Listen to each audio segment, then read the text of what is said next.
Okay, now let's move on to part B, part 2B.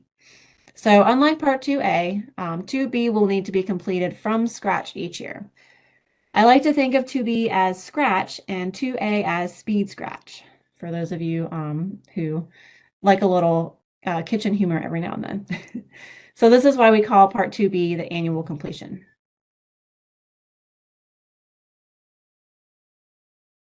This subpart includes the operation assessment, which includes the pest control assessment, your food code labeling variants, and HACCP verification.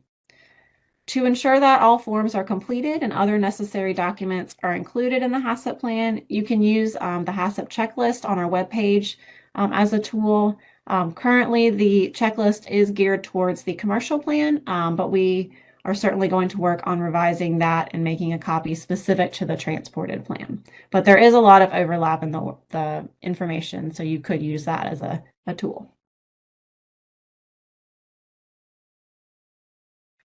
There are two types of what I'll call assessments that you'll need to complete each year as part of your HACCP plan.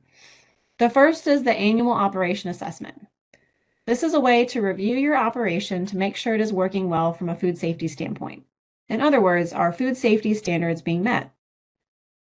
An operation assessment must be performed every year before or at the beginning of the school year. This assessment will typically take between 1 and 2 hours to complete and can be done over multiple days. Some standards will need to be assessed in conjunction with maintenance staff. Other standards must be evaluated using the past two food establishment inspection reports or environmental health reports from your caterer or food vendor.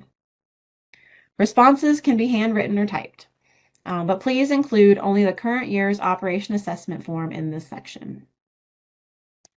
The second is the HACCP verification or verification of HACCP plan, or the other verification. This evaluates your HACCP plan to make sure it is helping control for potential food safety hazards effectively. Verification is defined as the process of evaluating the HACCP plan to determine whether the standards are being properly implemented, monitored, and observations recorded. Each school nutrition operation must identify one person who is responsible for verifying the HACCP plan annually at the beginning of the school year, if not done at the end of the previous year. So usually this is going to be your team leader, person in charge, or someone similar. Please complete the form and file the most recent version in this section. If you complete these at the end of the previous school year, make sure to file it in the current year's HACCP book. In other words, if you complete the HACCP verification for school year 23-24 at the end of that year, then file it in the 23-24 HACCP book. Alternatively, you could complete the operation assessment for school year 23-24 at the beginning of the school year for 24-25, but still file it with the 23-24 HACCP book. Have I lost anyone yet? Okay, good.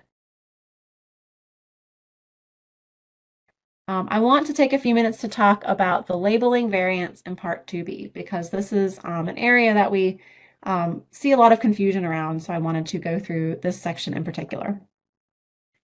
So we have applied for what is called a food code variance for a requirement to label foods that are packaged for quick sale, basically.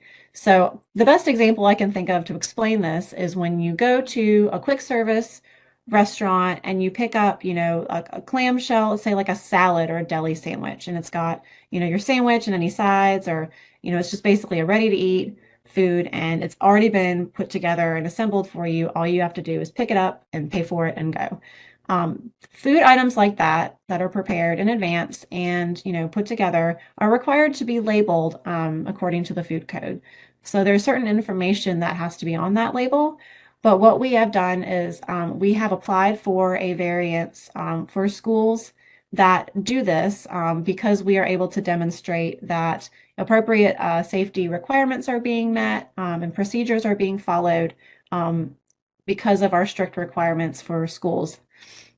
So, schools that are preparing foods would need to indicate whether or not they are using this variance. So you'll see on this page, there are two boxes that indicate whether or not you're using this variance.